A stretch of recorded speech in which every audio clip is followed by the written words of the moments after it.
નમસ્તે વિદ્યાર્થી મિત્રો. નમસ્તે. કેમ છો આપ સૌ? મજામાં. વિદ્યાર્થી મિત્રો, આજે આપણે વિજ્ઞાનની એક અતિ રસપ્રદ અને સુંદર મજાની માહિતી પ્રાપ્ત કરવા તરફ જઈ રહ્યા છીએ. આજે આપણે વિજ્ઞાન વિષયમાં એક સુંદર મજાની માહિતી મેળવવા તરફ જઈ રહ્યા છીએ. વિજ્ઞાન વિષય એ અવલોકન અને નિરીક્ષણનો વિષય છે. જ્યારે આપણે આપણી આસપાસની તમામ વસ્તુઓનું સારી રીતે નિરીક્ષણ કરીએ છીએ ત્યારે આપણને જાણવા મળે છે કે મોટી મોટી અને વિશાળ દેખાતી રચનાઓ ઘણી વખત ઘણી નાની નાની સૂક્ષ્મ રચનાઓની બનેલી હોય છે. ઉદાહરણ તરીકે આપણી સામે આ જે બ્રહ્માંડનું ચિત્ર છે, આ બ્રહ્માંડનું જ્યારે આપણે સૂક્ષ્મ અવલોકન કરીએ છીએ ત્યારે આપણને જાણવા મળે છે કે આ જે બ્રહ્માંડ છે એ નાના નાના સૌર મંડળોનું બનેલું છે. શેનું બનેલું છે? આ જે સૌર મંડળોનો અભ્યાસ કરીએ છીએ ત્યારે આપણને જાણવા મળે છે કે આ સૌર મંડળો પણ વિવિધ પ્રકારના નાના નાના ગ્રહો, ઉપગ્રહો, ઉલ્કાપિંડો તેમજ ધૂમકેતુઓનું બનેલું હોય છે. હવે આ ગ્રહોની જ્યારે આપણે સૂક્ષ્મ રચનાનો અભ્યાસ કરીએ છીએ ત્યારે આપણે જાણી શકીએ છીએ કે આ જે ગ્રહો છે એ વિવિધ પ્રકારની જળરાશિ ધરાવતા વિસ્તૃત રીતે પથરાયેલા એવા મહાસાગરો તેમજ મોટા મોટા ભૂખંડોના એટલે કે ખડકાળ પ્રદેશોના બનેલા હોય છે. હવે જ્યારે પ્રદેશોની રચનામાં આપણે ઊંડા ઉતરીએ છીએ ત્યારે આપણે જાણી શકીએ છીએ કે આ પ્રકારના જે પ્રદેશો છે તે ભૂમિ ઉપર પથરાયેલા નાના નાના દેશોના સમૂહથી રચાય છે. આપની સામે આ જે ચિત્ર છે એ કયા દેશનું છે? ભારત. ખૂબ જ સુંદર, ભારત દેશનું છે. આપણો આ દેશ ભારત પણ વિવિધ પ્રકારના નાના નાના રાજ્યોનો બનેલો છે. કયું રાજ્ય છે આપણું? ગુજરાત. આપણું આ ગુજરાત રાજ્ય આપ જોઈ શકો છો એ પ્રમાણે વિવિધ પ્રકારના જિલ્લાઓ આગળ જતા નાના નાના તાલુકાઓનું તથા તાલુકાઓ અતિ સૂક્ષ્મ એવા નાના નાના છૂટાછવાયા ગામડાઓના બનેલા હોય છે. આ જોઈએ આપણે બ્રહ્માંડથી શરૂ કરી અને ગામડા સુધીની રચના. હવે આ જ પ્રમાણે આપની સમક્ષ હું કેટલાક ઉદાહરણ મૂકું છું. આ ઉદાહરણોનો અભ્યાસ કરીને આપણે જણાવવાનું રહેશે કે એ કયા સૂક્ષ્મ ઘટકોના બનેલા છે. સૌપ્રથમ આપની સમક્ષ છે આ શું છે મિત્રો? રોટલી. હવે હું જે મિત્રને પૂછું એ મિત્ર પોતાનો હાથ ઉપર કરશે અને આનો જવાબ વ્યવસ્થિત રીતે આપશે. તૈયાર છો તમે બધા? હા. તો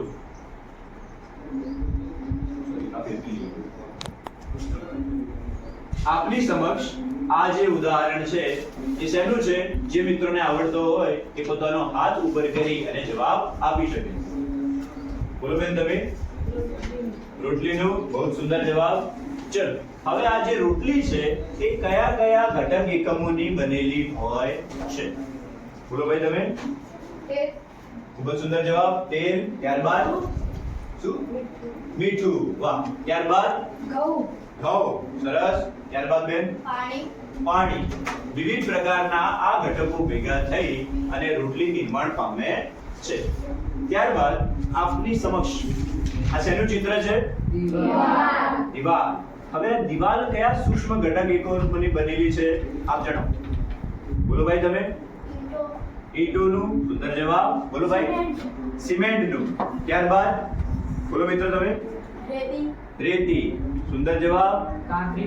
કાંકરી. આ તમામ ઘટકો ભેગા થઈ અને દીવાલ નિર્માણ પામે છે. ત્યારબાદ આપની સમક્ષ છે આ એક ચોરસ ક્યુબ. શું આપ જણાવી શકશો કે આ ક્યુબની રચનામાં કયા ઘટક એકમોનો ઉપયોગ થાય છે? બોલો ભાઈ તમે? પ્લાસ્ટિક. Very good. પ્લાસ્ટિક. નાના રંગીન બોક્સો. સુંદર જવાબ. નાના નાના પ્લાસ્ટિકના રંગીન ટુકડાઓ ભેગા થઈ ચોરસ આકારના અને આ ક્યુબિકની રચના નિર્માણ પામે છે. ત્યારબાદ આ શું છે? બોલો ભાઈ તમે? મોતીચૂરનો લાડુ. આ મોતીચૂરના લાડવા બનાવવાની ક્રિયા માટે કયા નાના નાના ઘટકો ભેગા કરવા પડે? બોલો બેન? બુંદી. સુંદર જવાબ. ઘીનો ઉપયોગ કરવામાં આવે છે. સરસ. ત્યારબાદ ખાંડનો ઉપયોગ કરવામાં આવે છે. આ તમામ પદાર્થો ભેગા મળી અને આ સરસ મજાનું સૌને ગમતું એવા બુંદીના લાડવાની રચના નિર્માણ પામે છે. એ જ પ્રમાણે મિત્રો આપણે આપણી આસપાસની જ્યારે કોઈ પણ રચના છે એનું જ્યારે સૂક્ષ્મ અધ્યયન કરીએ છીએ ત્યારે એ પણ આપણને નરી આંખે ના દેખાતા હોય એવા અણુ તેમજ પરમાણુઓની રચનાના બનેલા જોવા મળે છે, જે આપ સૌ તમારી સમક્ષ જોઈ શકો છો. ત્યારબાદ અન્ય ઉદાહરણની વાત કરીએ તો આપણી આસપાસ જોવા મળતા સૃષ્ટિ પરના તમામ સજીવો પણ જ્યારે આપણે એની રચનાના અંદર ઊંડા ઉતરીએ ત્યારે આપણે જાણી શકીએ છીએ કે ખૂબ જ નાના અને અતિ સૂક્ષ્મ એવા એકમ ઘટકોના બનેલા હોય છે. શું આપ મને જણાવી શકશો કે એ એકમ ઘટક કયો છે? બોલો ભાઈ તમે. ખૂબ જ સુંદર જવાબ. આ સૃષ્ટિ ઉપરના તમામ સજીવો જે છે એ જે સૂક્ષ્મ રચનાના બનેલા છે, જેને આપણે શેના તરીકે ઓળખીએ છીએ? આપણે જેને કોષ તરીકે ઓળખીએ છીએ. તો આજે આપણે કોષ વિશે વિસ્તૃતમાં અભ્યાસ કરવા તરફ જઈ રહ્યા છીએ.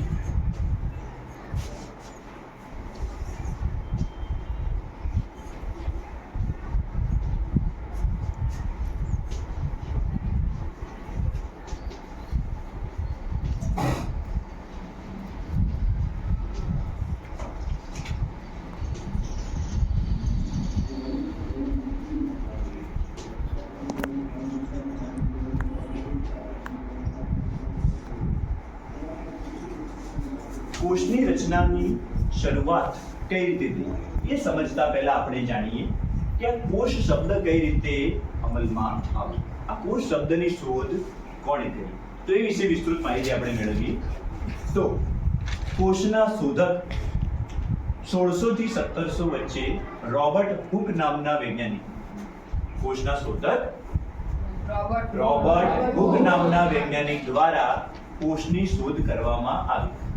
રોબર્ટ હુક નામના જે વ્યક્તિ હતા એ પોતે એક જીવ વિજ્ઞાનના અભ્યાસુ. પોતાના અભ્યાસ દરમિયાન એમણે જાણ્યું કે જ્યારે આ છે રોબર્ટ હુક, જેમણે કોષની શોધ કરી, તેઓ જ્યારે બુચ નામની વનસ્પતિનો સૂક્ષ્મ અભ્યાસ કરી રહ્યા હતા પોતે બનાવેલા સૂક્ષ્મદર્શક યંત્રની મદદથી, ત્યારે એમણે નિહાળ્યું કે આ જે બુચ વનસ્પતિ જે છે એના પાતળા છેદમાં એમને કેટલીક સરસ મજાની મધમાખીના મધપૂડા જેવી રચના જોવા મળે છે, જે રચનાને એમણે સૌપ્રથમવાર અંગ્રેજીમાં સેલ અને ગુજરાતીમાં જેને આપણે શેના તરીકે ઓળખીએ છીએ નામ આપ્યું, જે આપ અહીં જોઈ શકો છો. અહીં વૈજ્ઞાનિક પોતે રોબર્ટ હુક, આ છે એમણે બનાવેલું સૂક્ષ્મદર્શક યંત્ર અને આ છે સૌપ્રથમવાર શોધાયેલો કોષ, જેને અવલોકન દ્વારા આપ નિર્દેશિત કરી શકો છો. કઈ વનસ્પતિમાંથી? સરસ. હાલના આધુનિક સમયમાં કોષનો અભ્યાસ કરવા માટે સૂક્ષ્મદર્શક યંત્રનો ઉપયોગ કરવામાં આવે છે. કયા યંત્રનો ઉપયોગ કરવામાં આવે છે? સૂક્ષ્મદર્શક યંત્ર આપની સમક્ષ રાખેલું છે, જે કંઈક આ પ્રકારનું જોવા મળે છે. આ સૂક્ષ્મદર્શક યંત્રની મદદથી આપણે સજીવ રચનાના વિવિધ સૂક્ષ્મ ભાગનો શું કરી શકીએ છીએ? અભ્યાસ તેમજ અવલોકન કરી શકીએ છીએ. ત્યારબાદ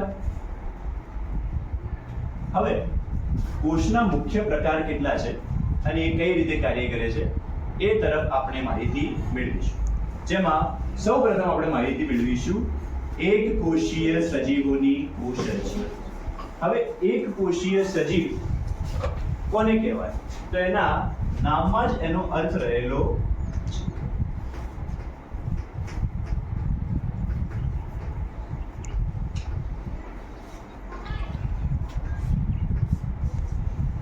એક કોષીય સજીવ.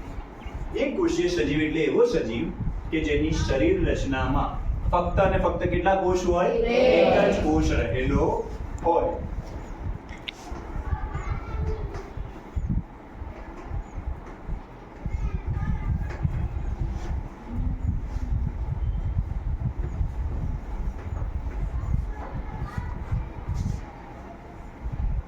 જેમાં વિવિધ પ્રકારના સૂક્ષ્મ રચના ધરાવતા સજીવોનો સમાવેશ થાય છે, જેમાંથી સૌપ્રથમ સજીવ આપ આપની સમક્ષ જોઈ શકો છો.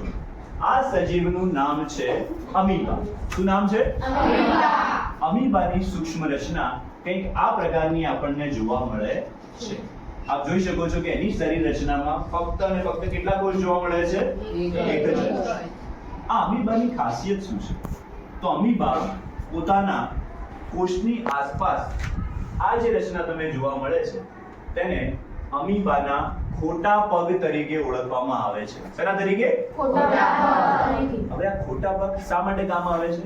તો અમીબાના જ્યારે આસપાસ અને પોતાની આસપાસ જ્યારે ખોરાકનું કોઈ કણ જોવા મળે છે ત્યારે એ ખોરાક સુધી પહોંચી અને આ ખોરાકને પોતાના અંદર સમાવવા માટે, વિજ્ઞાનની ભાષામાં અધિગ્રહણ કરવા માટે અમીબા આ પગનો ઉપયોગ કરે છે.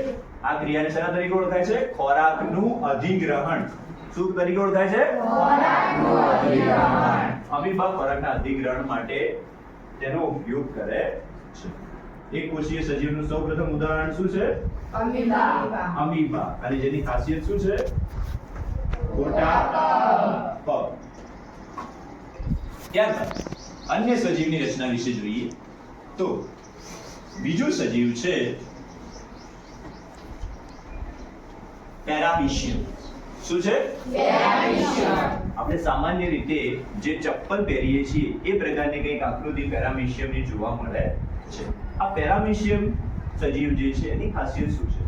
તો જે રીતે મિત્રો આપણે પ્રચલન માટે એક જગ્યાએથી બીજી જગ્યાએ જવા માટે અંગ ઉપાંગ ધરાવીએ છીએ, એ જ પ્રકારે પેરામીશિયમ પણ પોતાના શરીરની આસપાસ એક વાળ જેવી સૂક્ષ્મ રચના ધરાવે છે, જેને પેરામીશિયમના પક્ષમો તરીકે ઓળખવામાં આવે છે. શેના તરીકે ઓળખવામાં આવે છે? પક્ષમો તરીકે ઓળખવામાં આવે છે, જેની મદદથી તે પ્રજનનનું કાર્ય કરી શકે છે.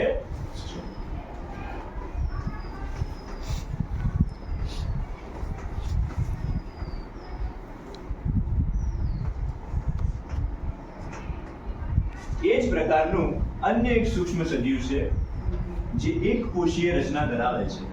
આ સજીવનું નામ છે યુગ્લિના. શું નામ છે? હવે આ યુગ્લિના કયા પ્રકારની ખાસિયત ધરાવે છે? તો એ પણ પેરામીશિયમના જેમ પ્રચલન માટે એક ખાસ પ્રકારની રચના ધરાવે છે, જેને કશા તરીકે ઓળખવામાં આવે છે. કયા તરીકે? હવે કશા શું કાર્ય કરે છે? તો કશા યુગ્લિનાને એક જગ્યાએથી બીજી જગ્યાએ જવા માટે પ્રચલનમાં મદદ કરે છે, જે તેના પૃચ્છ ભાગે એટલે કે પૂંછડીના ભાગે આવેલી હોય છે. તો યુગ્લિનાની ખાસિયત શું થઈ? કશા.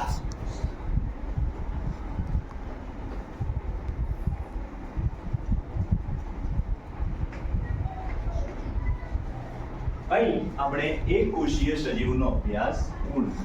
હવે એ જ પ્રકારે આપણે બહુકોષીય સજીવોના અભ્યાસ તરફ જઈશું. બહુકોષીય સજીવોની કોષ રચના. એના નામ પ્રમાણે જ બહુકોષીય સજીવો કોને કહેવાય? તો જે કોષોની શરીર રચનામાં અથવા જે સજીવની શરીર રચનામાં એક કરતા વધુ કોષ આવેલા હોય, બરાબર, એક કરતા વધુ કોષ આવેલા હોય તેને આપણે બહુકોષીય સજીવ તરીકે ઓળખીએ છીએ.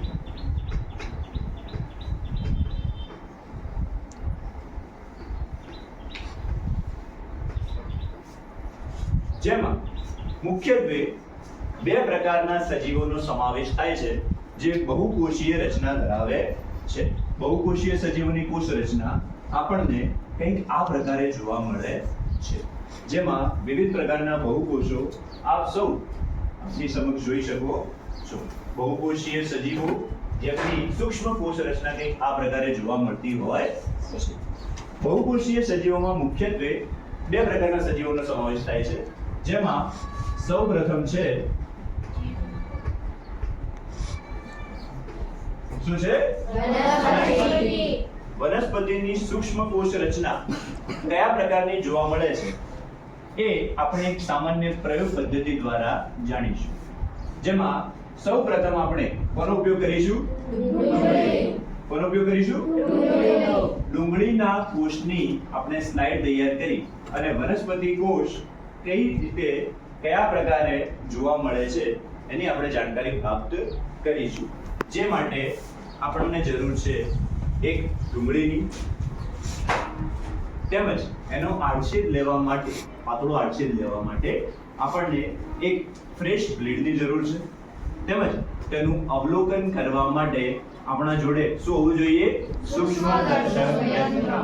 ડુંગળીના કોષના અંદરના ભાગમાંથી એક પાતળો તેમજ બારીક આડછેદ લઈ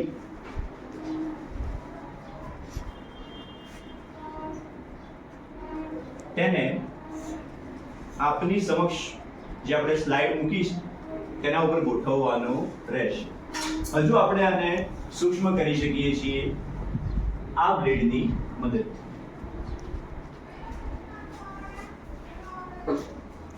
ત્યારબાદ એના ઉપર રહેલા માટીના સૂક્ષ્મ કણો, ધૂળ તેમજ રજકણો સાફ કરવા માટે તમે ગ્લિસરીનના 1-2 ટીપાનો ઉપયોગ કરી શકો છો.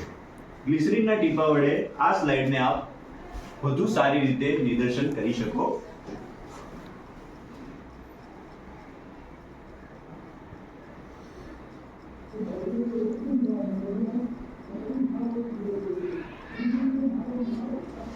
ગ્લિસરીનના ટીપા વડે અભિરંજિત કર્યા બાદ અથવા તો એ જે સ્લાઇડ છે એને સાફ કર્યા બાદ હવે થોડોક સમય મૂકી રાખી અને તમે સૂક્ષ્મદર્શક યંત્રની મદદથી તેનું શું કરી શકો છો?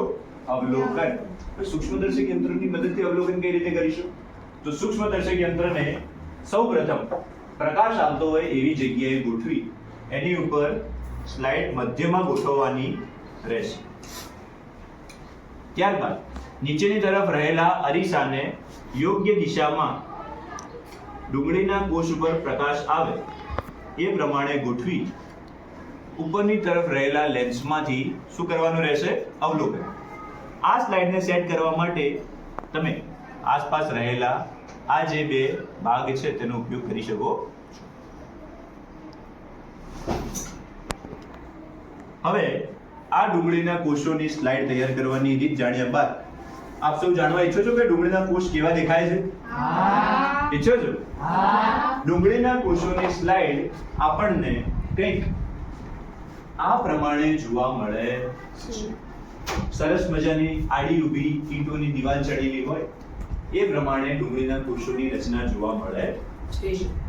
ડુંગળીના કોષોની રચના એક ઉપર એક થપ્પીઓ જેમ સિક્કાની ગોઠવી હોય એ પ્રમાણે જોવા મળે છે. ચલો હવે મને કોઈ જણાવશે તો ડુંગળીના કોષોનો સમાવેશ કયા પ્રકારના કોષોમાં થશે? બોલો બેન તમે. બહુકોષીય સજીવ. બહુકોષીય સજીવોમાં પણ કયો પ્રકાર? વનસ્પતિ કોષ. ખૂબ જ સરસ.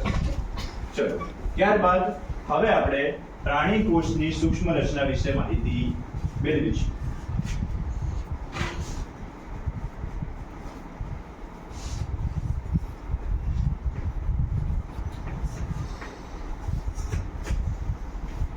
હવે પ્રાણી કોષની સૂક્ષ્મ રચનાનો અભ્યાસ કરવા માટે આપણા સૌની સમક્ષ એક પ્રાણી કોષ હોવો જરૂરી છે.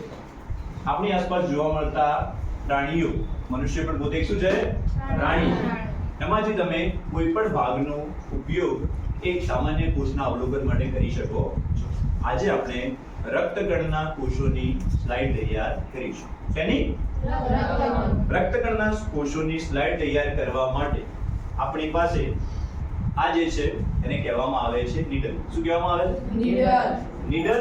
તેમજ જે ભાગને આપે રક્ત કોષોના સેમ્પલ લેવા માટે તૈયાર કર્યો છે એ ભાગને સ્પિરિટ વડે યોગ્ય રીતે સાફ કરવો જરૂરી છે. શેના વડે? સ્પિરિટ વડે આપ જંતુ મુક્ત કરી શકો. ત્યારબાદ એ ભાગ ઉપર થોડું દબાણ આપી શું કરી? દબાણ આપી નીડલ વડે સામાન્ય રીતે એના ઉપર પંચ કરવાનું રહેશે. આપ સૌ જોઈ શકો છો એક રુધિરની પાતળી બૂંદ અહીંયા જોવા મળે છે. એને શાંતિથી શેના ઉપર લેવાની રહેશે? સ્લાઇડ ઉપર ટીપા સ્વરૂપે મૂક્યા બાદ બીજી એક સ્લાઇડની મદદથી આ જે ટીપું છે એના ઉપર આમ ત્રાંસી પ્રકારે ગોઠવવાની રહેશે, જેથી કરી રુધિરનું ટીપું શું થવા લાગશે? ફેલાવા લાગશે. ત્યારબાદ આ સ્લાઇડને આ રીતે ખેંચી તેનાથી શું થશે? રક્તકણના જે કોષો છે સમગ્ર સ્લાઇડ પર શું થશે? પથરાઈ જશે. ત્યારબાદ થોડી વાર માટે એને હવાના સંપર્કમાં રાખી અને તમે એનો સૂક્ષ્મદર્શક યંત્રમાં મૂકી અભ્યાસ કરી શકો.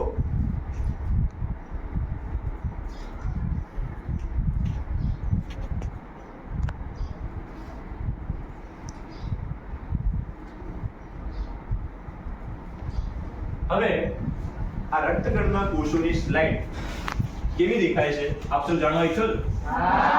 તો આ રક્તકણના કોષોની સ્લાઇડ આપણને કંઈક આ પ્રકારે જોવા મળે છે, જેમાં નાના નાના રક્તકોષ એકબીજા સાથે જોડાઈ અને આ પ્રકારની રચના બનાવે છે. આપ સૌ આ રીતે જોઈ શકો છો, જેને કહેવામાં આવે છે રક્તકણના કોષો. ચલો મને કોઈ જણાવશે રક્તકણના જે કોષો છે એ કયા પ્રકારના કોષોમાં સમાવિષ્ટ થશે? બોલો ભાઈ તમે. પ્રાણી કોષ. ખૂબ જ સરસ. હવે આ વનસ્પતિ કોષ તેમજ પ્રાણી કોષની રચના આપણે હજુ ઊંડાણમાં વિસ્તૃત રીતે સમજીશું. આ છે આપણો વનસ્પતિ કોષ. જ્યારે વનસ્પતિ કોષની સૂક્ષ્મ રચના આપણે વધુ ક્ષમતા ધરાવતા સૂક્ષ્મદર્શક યંત્રની મદદથી જોઈએ છીએ ત્યારે આપણને કંઈક આ પ્રકારની જોવા મળે છે.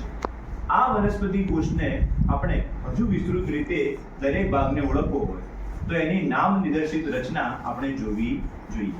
વનસ્પતિ કોષની સૂક્ષ્મ રચના જ્યારે આપણે એક મોડેલ દ્વારા સમજવાનો પ્રયત્ન કરીએ છીએ ત્યારે આપણને કંઈક આ પ્રકારની જોવા મળે છે, જેમાં સૌથી બહારના ભાગે આવેલી તેની આ કોષ દિવાલ જોવા મળે. અંદરના ભાગે કોષરસ, ત્યારબાદ અંદર આ જે ઝીણા ઝીણા આવેલા છે જે તેના રંજક દ્રવ્ય એટલે કે હરિતકણ તરીકે ઓળખાય છે. ત્યારબાદ આ જે છે એની મુખ્ય રાજધાની છે જેમાં એ ખોરાકનું શું કરે છે? સંગ્રહ કરે છે. ત્યારબાદ અંતઃ કોષરસ જાળ જે કોષ કેન્દ્ર સાથે જોડાયેલી તમને જોવા મળે છે. એ સિવાય આ જે ભાગ છે તેને કોષ રસ પટલ તરીકે ઓળખવામાં આવે છે. શેના તરીકે ઓળખવામાં આવે છે? ત્યારબાદ આ જે ભાગ છે જે તેની મધ્યમાં આવેલો છે જેને કોષ કેન્દ્ર તરીકે ઓળખવામાં આવે છે. ત્યારબાદ આ જે ભાગ છે જેને વનસ્પતિ કોષનું પાવર હાઉસ કહેવામાં આવે છે જેને કણાભ સૂત્ર તરીકે ઓળખાય છે. અને આ જે લાલ રંગના તમને નાના નાના ભાગ જોવા મળે છે જેને રિબોઝોમ તરીકે ઓળખવામાં આવે છે. શું તરીકે ઓળખાય છે? રિબોઝોમ તરીકે ઓળખાય છે. પ્રાણી કોષની રચના પણ આપણને વનસ્પતિ કોષ જેવી જોવા મળે છે. એમાં કોઈ સ્થાને થોડો ઘણો ફેરફાર આપણને જોવા મળે છે, જેમાં સૌપ્રથમ બહારની તરફ આવેલું પાતળું પડ કોષ રસ પટલ, અંદરની તરફ આવેલો પ્રવાહીકૃત ભાગ કોષ રસ, ત્યારબાદ મધ્ય ભાગે આવેલો આ જે ભાગ છે તેને કહેવામાં આવે છે કોષ કેન્દ્ર. એની સાથે જોડાયેલો જે ભાગ છે અંતઃ કોષરસ જાળ. ત્યારબાદ આ જે અંગિકા છે જે કોષના ક્યારેક ક્યારેક રક્ષકનું તો ક્યારેક ભક્ષકનું કામ કરે છે જેને કહેવામાં આવે છે લાઇસોઝોમ. ત્યારબાદ કોષનું પાવર હાઉસ કણાભ સૂત્ર. આ જે ભાગ છે એકબીજા ઉપર અધ્યારોપિત થઈને ગોઠવાયેલો છે જેને કહેવામાં આવે છે ગોલ્ગી કાર. શું કહેવામાં આવે છે? Golgi car. અને આ જે નળાકાર રચના જોવા મળે છે તેને કહેવામાં આવે છે તારા કેન્દ્ર. શું કહેવામાં આવે છે? તારા કેન્દ્ર. તો આ જે આપણે રચના જોઈ એ સંપૂર્ણપણે પ્રાણી કોષની રચના છે. ખબર પડી બધાને? ઓકે. હવે અંતે આ તમામ વસ્તુની માહિતી પ્રાપ્ત કર્યા બાદ આપણે મૂલ્યાંકન વિશે જોઈશું. સૌપ્રથમ મૂલ્યાંકન લક્ષી બાબતમાં આપણી સમક્ષ પહેલો પ્રશ્ન, કોષની શોધ કોણે કરી હતી? બોલો બેન તમે. Very good. કોષની શોધ રોબર્ટ હુક નામના વૈજ્ઞાનિકે કરી હતી. આપ સૌ જોઈ શકો. ત્યારબાદ બીજા નંબરનો પ્રશ્ન, સૌપ્રથમ અવલોકન કરવામાં આવેલ કોષ કઈ વનસ્પતિમાંથી લેવામાં આવેલ હતું? બોલો ભાઈ. સરસ જવાબ. સૌપ્રથમ અવલોકન કરવામાં આવેલ કોષ બુચ નામની વનસ્પતિમાંથી લેવામાં આવેલો હતો. ત્યારબાદ આપેલ આકૃતિની ઓળખ કરો. આપેલ આકૃતિ કયા સૂક્ષ્મ જીવની છે? ડુંગળીનો કોષ, રક્તકણ, અમીબા કે પેરામીશિયમ? બોલો બેન તમે. અમીબા. અમીબા. ચલો કોઈ મને જણાવશે અમીબા કેવું સજીવ છે? બોલો ભાઈ. એક કોષીય. ખૂબ જ સુંદર જવાબ. અમીબા એક કોષીય સજીવ છે. ચલો આપનો જવાબ સાચો છે. ત્યારબાદ વનસ્પતિ કોષમાં નીચેના પૈકી કોની હાજરી જોવા મળે છે? કોષ દિવાલની, રસધાનીની, રંજક દ્રવ્યની કે આપેલ તમામ પદાર્થોની? બોલો ભાઈ તમે. આપેલ તમામ. આપેલ તમામ પદાર્થોની. આપણી સમક્ષ આ જે રચના છે વનસ્પતિ કોષ તમે જોઈ શકો છો. એમાં કોષ દિવાલ પણ છે, રસધાની પણ છે, રંજક દ્રવ્ય છે અને તમામ પદાર્થો એમાં હાજર જોવા મળે છે. ત્યારબાદ કોષની સૂક્ષ્મ રચનાનો અભ્યાસ કરવા માટે કયા સાધનનો ઉપયોગ કરવામાં આવે છે? બોલો ભાઈ તમે. આધુનિક સૂક્ષ્મદર્શક યંત્ર. સરસ જવાબ. કોષની સૂક્ષ્મ રચનાનો નિદર્શન કરવા માટે સૂક્ષ્મદર્શક યંત્રનો ઉપયોગ કરવામાં આવે છે. સરસ. તો હવે આપણે સૌ સ્વાધ્યાયની નોંધ પોતાની નોંધ પોથીમાં કરીએ. પ્રાણી કોષ અને વનસ્પતિ કોષના વિવિધ પ્રકારો જણાવી તેની નામ નિદર્શન વાળી આકૃતિ દોરવી.